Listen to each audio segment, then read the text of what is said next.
पूर्वी खबर।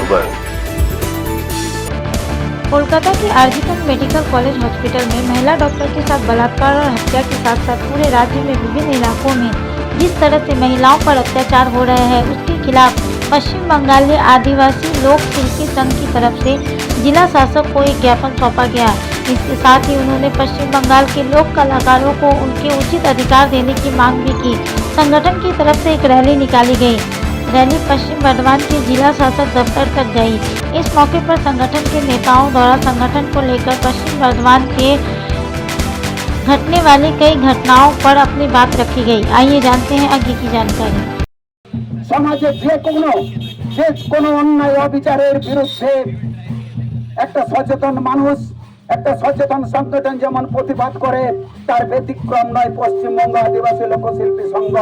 আমরা তীব্র প্রতিবাদ করতে যত সমাজের অন্যায় অবিচারের বিরুদ্ধে আমরা শিল্পী সত্তার যেমন অধিকার নিয়ে লড়াই করছি, এরকম আমরা চাই যে সমাজে যাতে কোনো অন্যায় না হয়, অবিচার না হয়।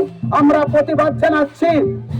আপনারা নিশ্চয় জানেন যে ডাক্তারি পাস করার পরে সমাজকে চিকিৎসার জন্য আশা ভরসা নিয়ে বহু কষ্ট করে তার বাবা মা লেখাপড়া করে তাকে ডাক্তারি পাস করিয়েছিলেন, তার কি অবস্থা। আমরা ঘৃণ্য প্রতিবাদ জানাচ্ছি। সেই আরজিকরের লেডি ডাক্তারের সমবেদনা জানাচ্ছি এবং তীব্র প্রতিবাদ জানাচ্ছি। এই নিয়ে 11 দফা দাবি নিয়ে আজকে আমরা যে সাহেবের কাছে যাব।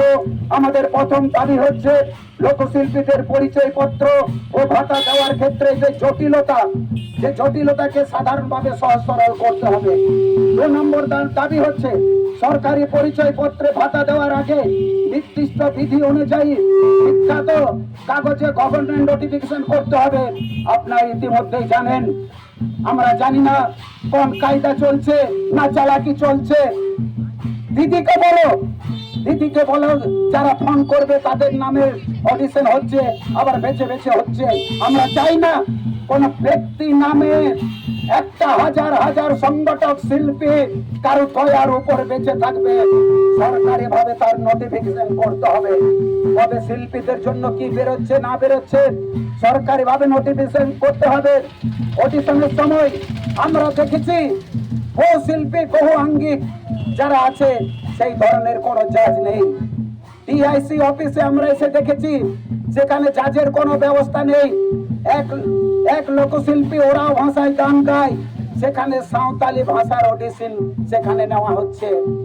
এক সাঁওতালি ভাষার অডিশন দেওয়া হয়েছে, সেখানে ওরাং ভাষার জাজ নেওয়া হয়েছে।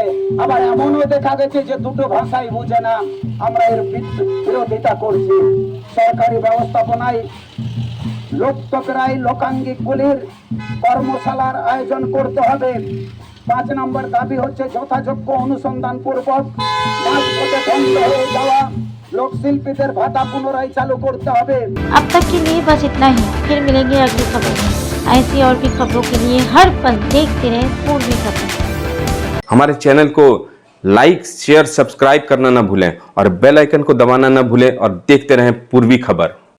पूर्वी खबर, नजर सब पर।